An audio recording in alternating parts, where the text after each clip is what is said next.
Hi guys, this is Akmal Khan and welcome to our new video. आज के इस video में हम जीएसटी का पेपर देखने वाले हैं, यानी कि गुड्स एंड सर्विसेज टैक्स का पेपर देखने वाले हैं। एंड जो है ये बीकॉम के 5th सेमेस्टर में पूछा जाता है। आपके यूनिवर्सिटी के हिसाब से अलग अलग सेमेस्टर में हो सकता है, बाकी जीएसटी का पेपर पैटर्न सेम रहने वाला है। अगर वो थ्योरी के क्वेश्चन पूछते हैं तो ये एग्जामिनेशन आपका 2024-25 है। समय आपको 3 घंटे मिलने वाले हैं। मैक्सिमम मार्क 75 नंबर का होने वाला है। नोट के रूप में दिए गए हैं कि सारे क्वेश्चंस आपको कंपलसरी करने हैं। एंड जो पहला पार्ट होगा क्वेश्चन पेपर का, वो 100 वर्ड में होगा। एंड बचे हुए जो क्वेश्चन रहेंगे जिनका जो है आपको 800 वर्ड में रिप्लाई देना है। एंड जो जितने भी क्वेश्चन हैं उनके सामने जितने भी नंबर का वो है सभी मेंशन किए गए हैं। देन आप नोट के हिसाब से आगे बढ़ेंगे तो चीज़ें आसान हो जाएंगी। आपको जहाँ 100 वर्ड में लिखना है, आप जो है ज़्यादा उससे कम नहीं लिखेंगे, उससे ज़्यादा नहीं लिखेंगे ना, उससे कम लिखने वाले हैं। तो नोट पढ़ना कंपलसरी हो जाता है। यही नोट हिंदी में लिखा गया है। जिनको सुटेबिलिटी है हिंदी में, वो हिंदी में पढ़ सकते हैं। अब नोट के अकॉर्डिंग पहला जो क्वेश्चन था आपका, ये कंपलसरी आपको करना था, मिलिट्री आपको करना था, जिसमें टोटल 5 क्वेश्चन थे। एक क्वेश्चन के लिए 3 नंबर मिलेंगे, मतलब टोटल 15 नंबर मिलने वाले हैं। जैसे आपका पहला क्वेश्चन है, कह रहा था what do you mean by adjudicating authority. Adjudicating authority क्या होता है। एंड जो आपका एप्लिएंट ट्रिब्यूनल है ये क्या है, इन दोनों को जीएसटी के अंतर्गत क्या डेफिनेशन दी गई है, ये आपको बताना था। ये पहला क्वेश्चन था। सेकंड क्वेश्चन कह रहा है डिफाइन रिवर्स चार्ज मैकेनिज्म। जो आपका रिवर्स चार्ज मैकेनिज्म है, जिसे हिंदी में उत्क्रम भार तंत्र कहते हैं, इनको परिभाषित करना था। ये भी अकॉर्डिंग टू जीएसटी ही आपको करना है। ये आपका बी नंबर का था।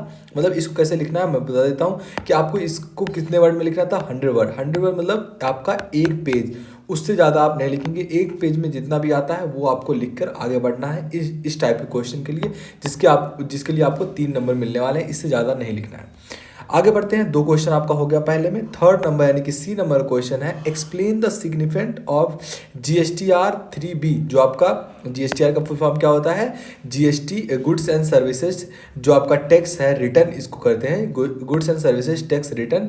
ये 3B है, इसको डिफाइन करना है आपको, इनके सिग्निफिकेंट को अंडर जीएसटी के।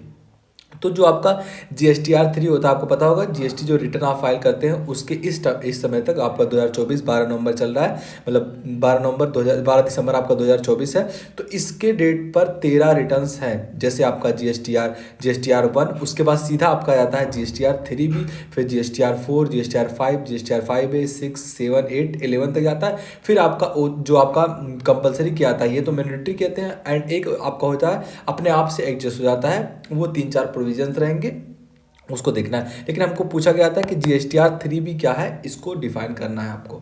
तो इस तरीके से अंडर जीएसटी आप डिफाइन करेंगे। एंड फोर्थ नंबर क्वेश्चन है D number, what is meant by best judgment assessment. Best judgment assessment क्या होता है ये आपको बताना है। इसको डिफाइन किया गया है सेक्शन जो है आपके 62 से 63 में, सेक्शन 62 एंड 63 में बेस्ट जजमेंट असेसमेंट को डिफाइन किया गया, जिसमें 2 चीज़ आती हैं। पहला आपका असेसमेंट ऑफ जो आपका नॉन रिकरिंग जो रिटर्न होता है इसको, एंड दूसरा आपका होता है इसी में कि असेसमेंट अनरजिस्टर्ड पर्सन का जो होता है उनके लिए होता है। तो 2 तरीके के सेक्शंस हैं जिनको सेक्शन 62 एंड सेक्शन 63 में डिफाइन किया गया है। दोनों ही बेस्ट जजमेंट असेसमेंट के अंतर्गत आते हैं। अगला क्वेश्चन आपका ट्रिकी क्वेश्चन था। पूछा गया था कि मनोज जो है इन्हें डिस्पैच किया चॉकलेट्स को, मतलब चॉकलेट को खोला, जो किसके द्वारा लाया गया था, विजय के द्वारा, फ्रॉम दिल्ली टू पंजाब, जो कि दिल्ली से पंजाब लेके आया था इस चॉकलेट्स को, जो किसको दिया, मनोज को दिया। Getting a packed and paying insurance charges of such good. ऐसे गुड्स पर इंश्योरेंस चार्जेस पे करने के बाद आपको ये बताना था क्वेश्चन में कि what is kind of supply of chocolates. इसमें चॉकलेट का सप्लाई क्या है। तो आपको पता होगा सप्लाई 2 तरीके के होते हैं। पहला है आपका मिक्स्ड सप्लाई एंड दूसरा होता है आपका कंपोजिट सप्लाई। इस 2 टाइप के सप्लाई से आपका सप्लाई कंप्लीट होता है। तो मिक्स सप्लाई क्या होता है, जिसमें जो है कोई एक प्रिंसिपल चीज़ नहीं होता है, मतलब जिसमें जो है आप 2 सामान को इकट्ठा करके बेचते हैं। जरूरी नहीं है कि दोनों सामान इकट्ठा ही बिके, उनको अलग अलग भी बेचा जा सकता है। तो ऐसे सामान को जो है, ऐसे सप्लाई को मिक्स्ड सप्लाई कहा जाता है। वही कंपोजिट सप्लाई क्या होता है आपका, यहाँ एक सप्लाई के साथ दूसरा सप्लाई मैंडेटरी होता है, ये जरूरी होता है। जैसे अगर आप अपने घर पे टीवी लेकर आते हैं तो उनके साथ टीवी के साथ एक सर्विसमैन भी आएगा जो कि आपके टीवी को जोड़ेगा और उसको जो है लगाएगा। तो यहाँ आपने गुड भी खरीदा एंड जो है आपने सर्विस भी ली, तो दोनों चीज़ कंपलसरी हो रही है ना। तो ये आपका कंपोजिट सप्लाई हो जाता है। कंपोजिट सप्लाई को सेक्शन 230 में डिफाइन किया गया है एंड मिक्स सप्लाई को 274 में डिफाइन किया गया है। मतलब कहने का ये मतलब है कि मिक्स सप्लाई जो होता है इसको अलग अलग भी बेचा जा सकता है, वही कंपोजिट सप्लाई एक साथ आता है। तो यहाँ क्वेश्चन में पूछा गया था कि जो मनोज है इनने चॉकलेट लाया तो ये आपका गुड्स पे लग गया सप्लाई, एंड ये पंजाब से दिल्ली लाया तो ये सर्विस हो गया। तो क्या इनको हम मिक्स कंपोजिट सप्लाई कह सकते हैं? बिल्कुल नहीं, क्योंकि चॉकलेट को और जो ये सर्विस वाला है इसको अलग अलग भी रखा जा सकता था। ये कोई ज़रूरी नहीं है, कोई मैंडेटरी नहीं है कि इसको जो है आप साथ में रखें। सो ये क्या हो जाएगा आपका मिक्स सप्लाई। आई होप आपको कॉन्सेप्ट समझा होगा। बड़ा ही जो एक ट्रिकी क्वेश्चन था, एग्जाम में पूछा था, बच्चे बहुत ही कंफ्यूज हो गए थे। आई होप आपको क्लियर हुआ होगा।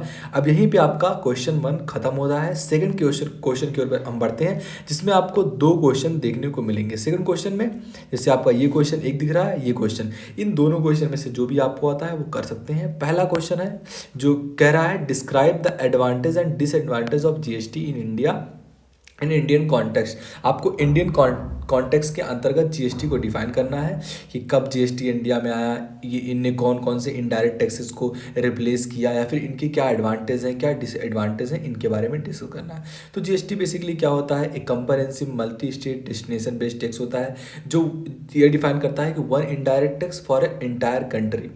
जीएसटी जो होता है इसका फुल फॉर्म आपको पता होगा, गुड्स एंड सर्विसेज टैक्स।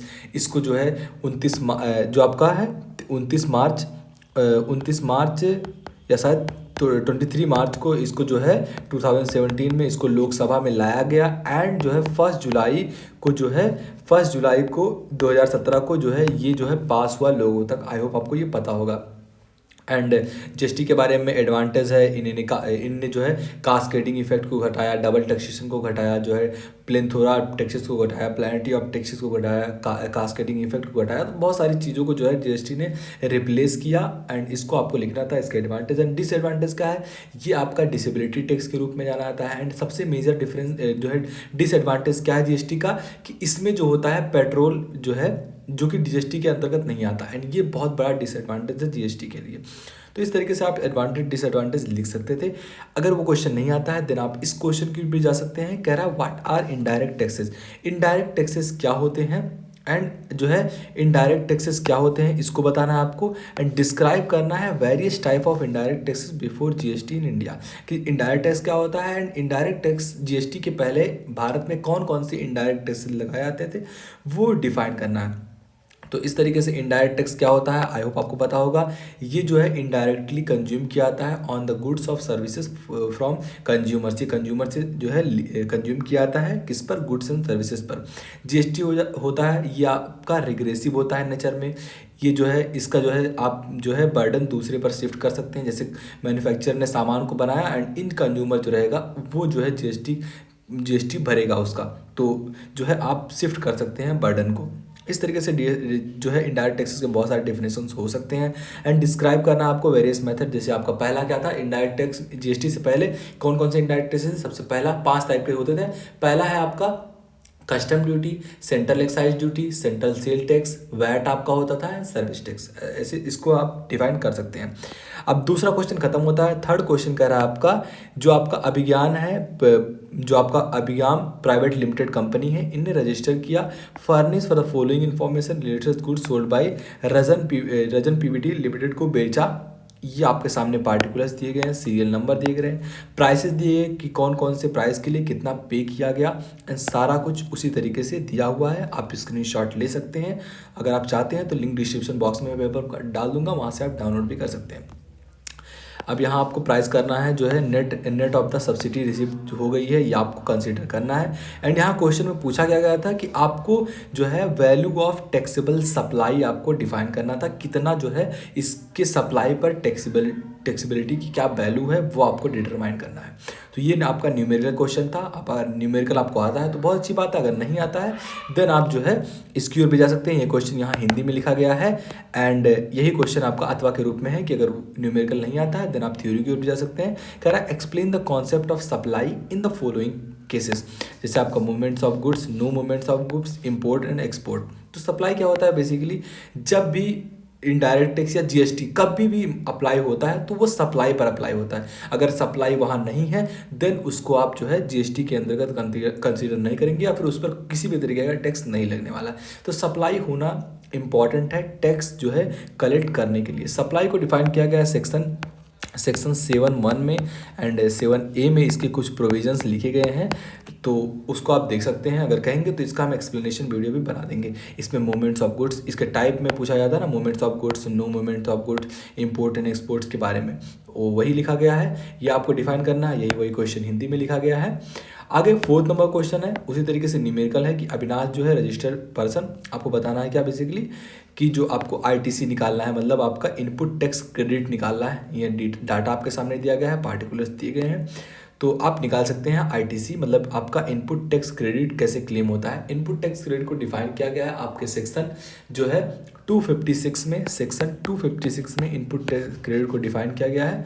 तो देख सकते हैं, अगर कहेंगे तो हम एक्सप्लेनेशन वीडियो भी इस पेपर का मतलब बना देंगे कि एक्सप्लेनेशन किस तरीके से है, पेपर का एक क्वेश्चन भी सॉल्व कर देंगे। आगे बढ़ते हैं, वही क्वेश्चन ये हिंदी में लिखा गया है, अगर आप चाहें तो देख सकते हैं। अब अथवा के रूप में अगर वो न्यूमेरिकल आपको नहीं आता है देन आप इसकी ओर भी जा सकते हैं। कह रहा है कि allocate the steps involve in the generation of GST challan on the GST portal. आपको जीएसटी चालान जीएसटी पोर्टल पर किस तरीके से पड़ता है वो डिफाइन करना है। अगर न्यूमेरिकल नहीं आता है देन आप उस क्वेश्चन की ओर भी जा सकते हैं। अगला क्वेश्चन कह रहा है 5th नंबर का, what is E way bill. E way bill क्या होता है, explain it's component and validity and significant. E way bill के बारे में क्या है, इसके बारे में एक्सप्लेन करना है, इनके कंपोनेंट्स क्या है, इनकी वैलिडिटी क्या है, इनके सिग्निफिकेंट क्या है, इसको आपको डिस्क्राइब करना है। वही क्वेश्चन अगर आपको ये नहीं आता है अथवा के रूप में भी दिया गया है, what you mean bye amendment of GST registration. GST registration में क्या अमेंडमेंट होते हैं, उसके एक्सप्लेन टाइप्स के बारे में आपको जो है डिटेल में बात करना है। तो इस तरीके से जो है पूरा पेपर आपका था, यहाँ पर पेपर ख़त्म हो जाता है।